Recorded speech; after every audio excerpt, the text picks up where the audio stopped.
Welcome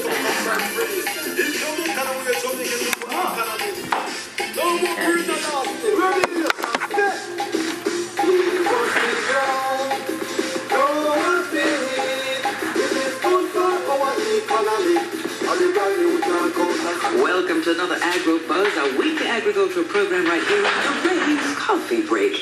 Now, as we know, the rains have been falling recently, and our farmers all across the island are now very happy for the many showers of blessings.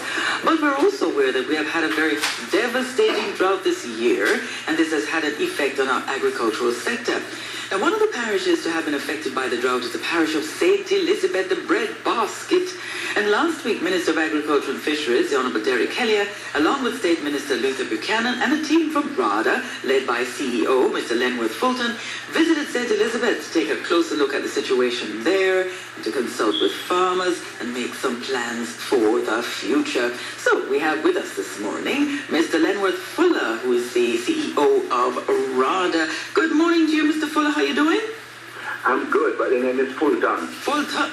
Let me get the Fuller. Fulton. Yes. Welcome once again to AgroBuzz. St. Elizabeth, the bread basket of the island. Boy, how did that get the reputation, by the way? Because of the diversity of the parish in the south, where you have the largest producer of watermelon, cantaloupe, scallion, and thyme. And also carrot is a major crop in the south.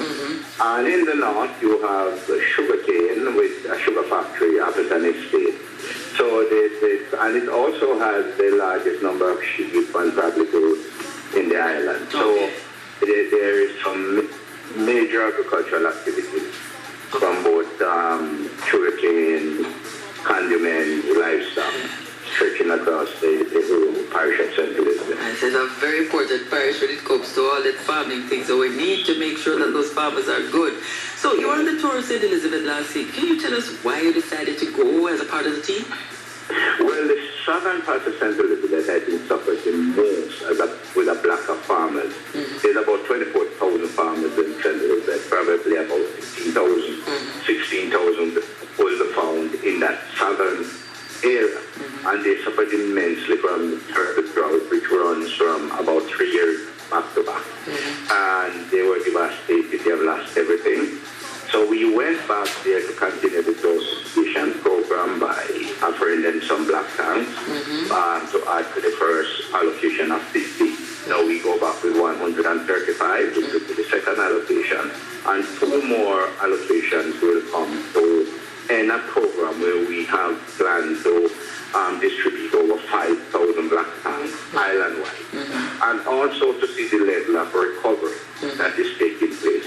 We are also looking at a farm road program, because with all these droughts and then you have the rain over years, the farm roads have become very bad.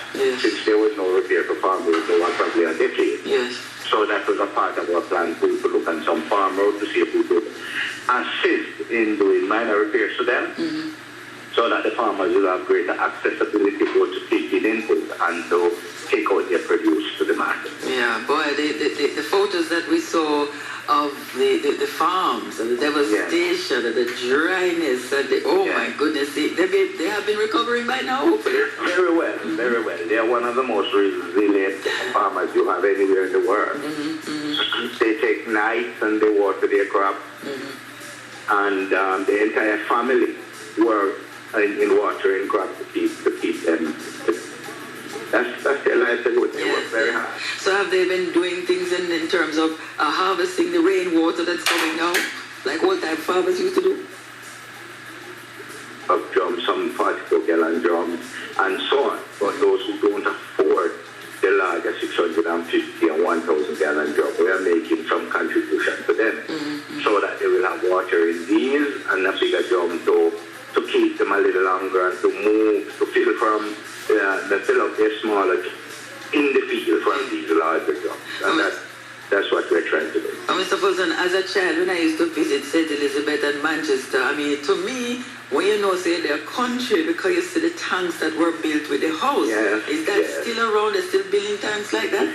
Yes, they are still, and it's a program that we are encouraging, that even if you have potable water and you are in agriculture where you have to feed your livestock in the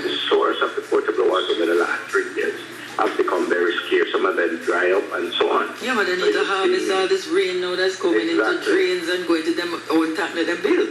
Exactly, and they are repairing these tanks and they are using them and they come into very good use during the very dry. Yeah, man, very, very important. They go back to them kind of old type country farming, man. Everybody had a talk with the hopes. Exactly. Well, your plans sound very good, and I'm sure that the farmers were very appreciative of the visit and the plans. What was the reaction? It was tremendous. We met at the St. Mark's Anglican Church Hall with a group of farmers, a great group of farmers, and they were very intelligent set of people, ask very probing questions, and they make suggestions which we have listed as some of the solutions to move forward. So they were very enthusiastic and grateful for our visit and grateful for the contribution that we are making towards the agricultural development. And we certainly hope next year won't be as bad like this year with the drought. Let's hope. Yeah, man. Well, that's wonderful, Mr. Fulton. Thank you and the team who visited them. I know they were very happy to see it. And as long as they follow all the advice and do all the right things, we'll have another bumper crop. I hear that the crop for Christmas is still going to be good despite the drought. We are going to have a good crop. Things are coming down. Prices are coming down. As we said, there is still a limited amount of things like bungo. Yams will be a little limited, but you'll have sufficient. What about sweet potato, Irish potato? You'll have plenty of Irish potato. You're going to see it everywhere for a reasonable price. They're reaching significantly now in Coliville area. And we will have plenty of Irish potato. And we are in the major planting season now in the Guysville area and all of that. So you'll have Irish potato. Everything is back. And the vegetables? You will have plenty of vegetables. The cabbage price will come down. There's sufficient lettuce now. There's plenty of popcorn, string bean. So cucumber, tomato is becoming plentiful. So we will have that. Great, great, great. Happy to hear that, Mr. Fulton. You continue to have a wonderful day, a wonderful season, and keep on encouraging the farmers that they must not get down, but just keep on planting and let us, because agriculture is the thing that's going to sustain us every year, right? Thank you very much, and we'll do just that. All right.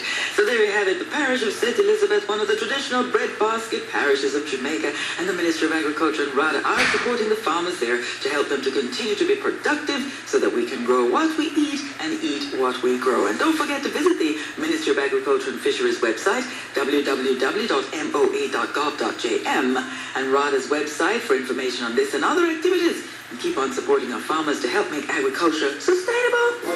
Everybody when it's done, keep on grow what we need. If it comes up our economy.